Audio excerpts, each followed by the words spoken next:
let's just talk parallel construction because I think it's the most important issue that was raised. We're going to deal with FISA lots, but parallel construction is important. And the fact of the matter is, Robert Mueller, in 2014 at Georgetown University, didn't recognize the term, but once it was defined to him, he embraced it wholly in terms of using that kind of that methodology. What's your experience with parallel construction, and did you find the director's answer to be, let's say, straightforward?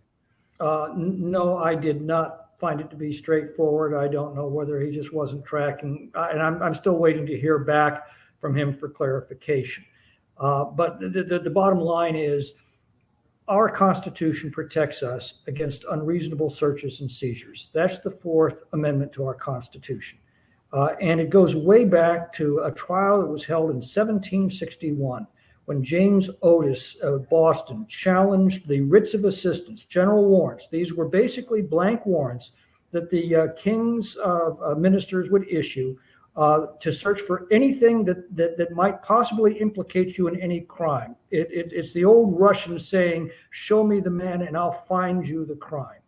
This was, Otis argued these were the tools of tyrants.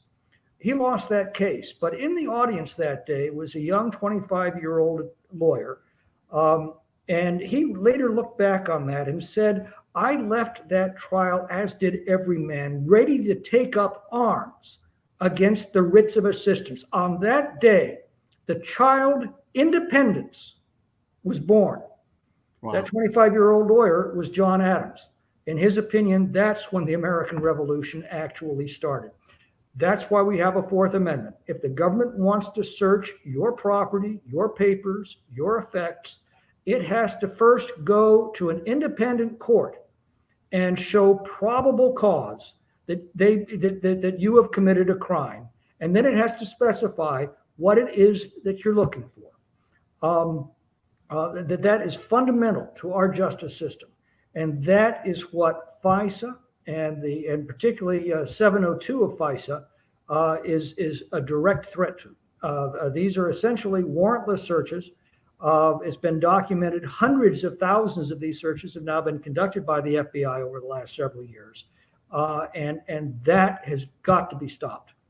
Well, in fact, we're just rifling using other spy tools that they have. They're rifling through hundreds of thousands of people's information, looking up ex-girlfriends and stuff. Right, and there are two issues involved here. Number one, were FBI agents actually lying on the FISA applications? And number two, improper, actually warrantless searches of Americans' private data.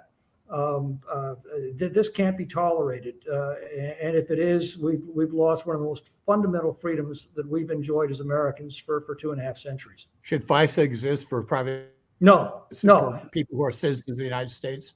No, I believe we need to get rid of FISA, root and branch.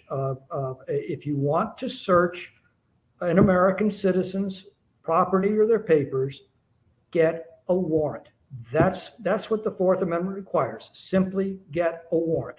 Secret courts are un-American, and as I said, a direct threat to our liberty.